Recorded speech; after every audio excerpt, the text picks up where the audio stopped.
Yo, what is going on, guys? This is Beanie. Welcome back to another fucking tutorial. Today we are going to be starting our pitching tutorial, and I'm going to be breaking this down into two videos. The first video is going to be kind of on the technical side of pitching, of analog pitching, and how to just kind of best utilize that and how you can get better at that particularly.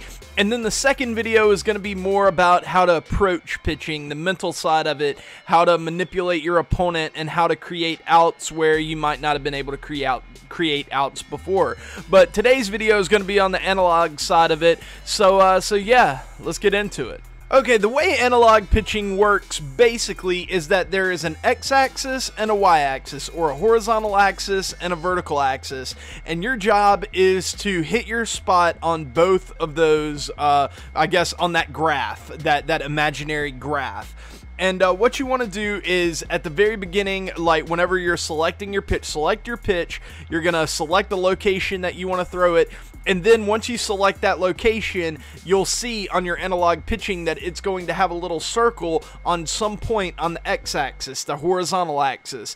And your job is going to be to hit the little yellow line on the y-axis and then push up and hit your spot that you've chosen on the x-axis. So, the way that you do this is that you pull back the right analog stick and a little line will go down to the yellow line on the y-axis, and then as soon as it hits that line, you're going to push up in the direction of your target on the x-axis. So, it's as simple as that. It sounds very simple, but for some people it can be very difficult.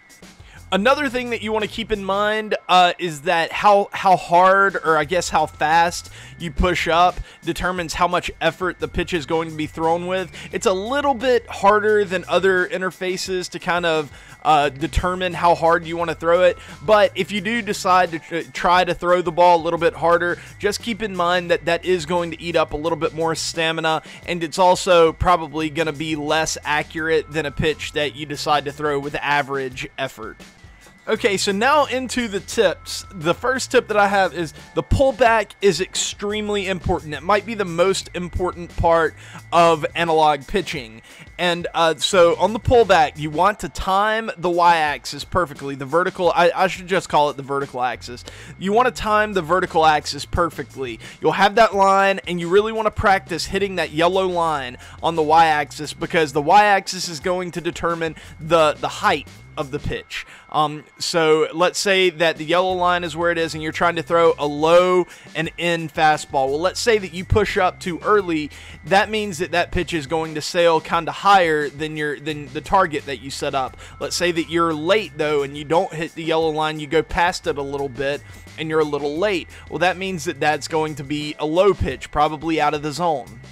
So that's what determines the height of the pitch. And then what determines the horizontal movement of the pitch, or the horizontal location of the pitch, is how good you can hit your target. So a lot of people find this very difficult to hit that horizontal target. The best way to do it is to optimize your pullback. Wherever you're aiming the current pitch that you have selected, wherever you're aiming that pitch, you want to pull your analog stick back in the opposite direction.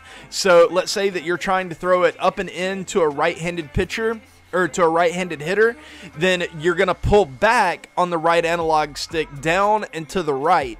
And then when you push up, you're going to push up, and to the left. So that way, that ball will be lined up perfectly, and it will go right into that upper inside strike zone corner. You've got to remember to be very, very precise on the x-axis, because if you miss on the horizontal interface, then that is, the majority of the time, that is where you're going to hang pitches. That's where you're going to get punished. And honestly, once you get good at this, this is where it becomes more beneficial to use analog pitching over something like meter or pulse pitching. Those two interfaces have a lot of randomness involved in it. If you're off of your interface by a little bit, the pitch could go literally anywhere, and it's basically just a dice roll. But with analog pitching, you know that if you make you don't make a good pitch, you know it's your fault. You know that you made a mistake, that you didn't do something right on the analog thing. So if you always execute good on the analog interface, then you'll always be making solid pitches. So yeah, that's the big benefit of analog, and you have to be very, very precise on the x-axis to really see those benefits. The next tip is to make sure that you practice throwing to both sides of the plate. In my experience, it's been a little bit easier to throw to the right side of the plate. From the catcher's perspective, to the right side of the plate than it is to the left side of the plate. I don't know if that's because I'm right-handed and just mentally it's easier to pull back left and push up right than it is to pull down right and push up left. But you really need to practice throwing to that left side of the plate, because that's going to be the outside corner to lefties, and that's going to be the inside corner to righties. So it's very important to learn how to effectively attack that part of the zone efficiently. And it's also, and you know, maybe you're the opposite. Maybe you struggle with you know, the opposite that I do. And in that case, you need to practice really throwing to the right side of the plate. You need to have balance to where you can attack both sides of the plate very effectively to keep your opponent off balance so they can't sit on one thing or another.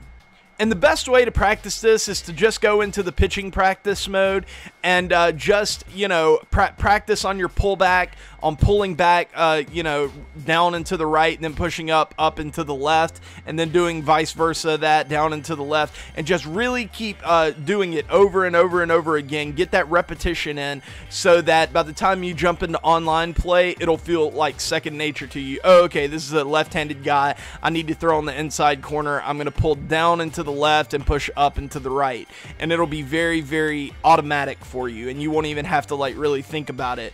Now, it might take a little bit of practice and a little bit of time to get used to it and do it perfectly, but eventually I feel like everybody can get there. The last tip, and maybe the most important tip, don't underestimate the importance of this, is don't be lazy.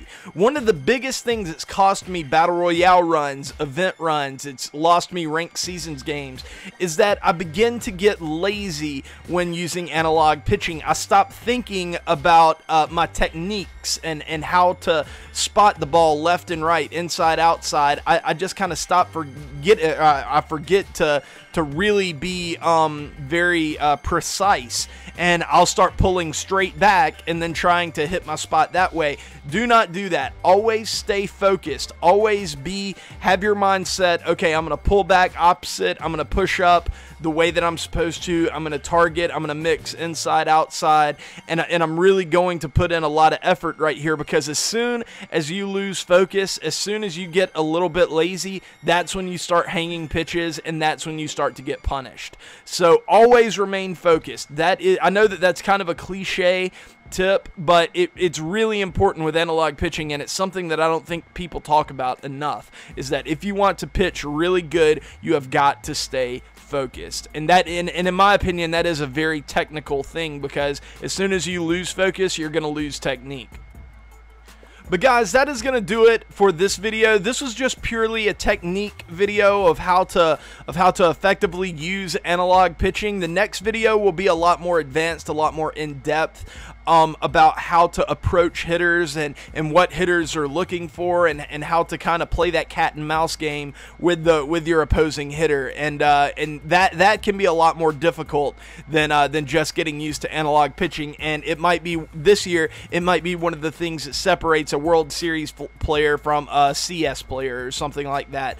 So be sure to check out that video when it comes out. I'll try to get it out today. It might be tomorrow before it comes out. I don't know. I've also got to shoot my Road to the Show video, so we'll see. But anyways, guys, I love y'all. I will see y'all later, but until then, peace.